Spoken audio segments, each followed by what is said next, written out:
what is in our minds? How can we control our minds? Yes, we can. And that's what we went over in the last 4 videos. If you didn't see them, they're really important.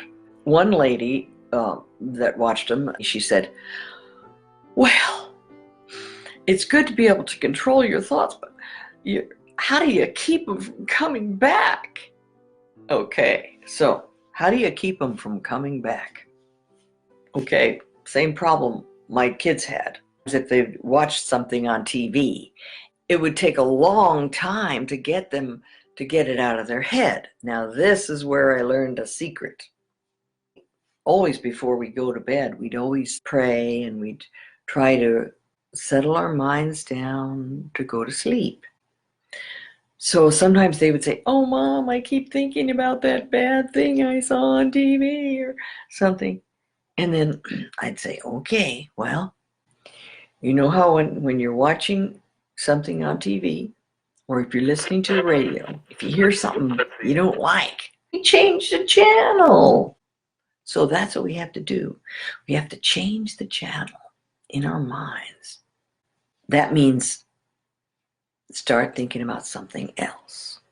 Now, that's where inputting good things into your mind is so important.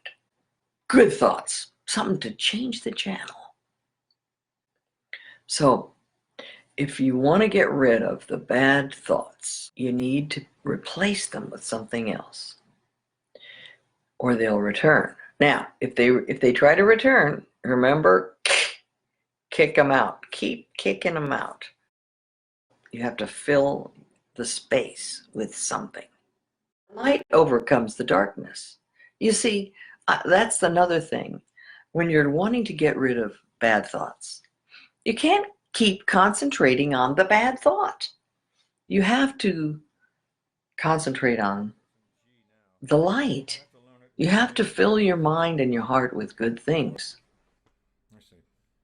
The light dispels darkness. Look inside him. You see my hand? Okay. Now when I close my hand, I have something. There's something in there. Darkness. There's dark inside this hand. There's darkness. It's hiding in there. But once I open my hand,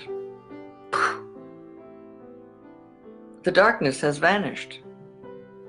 So in the same way, we have to open our hearts and our minds to the light of God's love.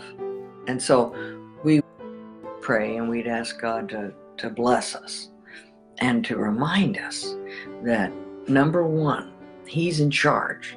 He is the boss of the universe, and He is the life within us, and He is the light that drives away the darkness. Light dispels darkness. There's a lot more to this recipe.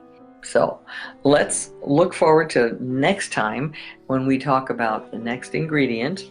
We'll go over some more about the recipe for a good life and more love. Thank you.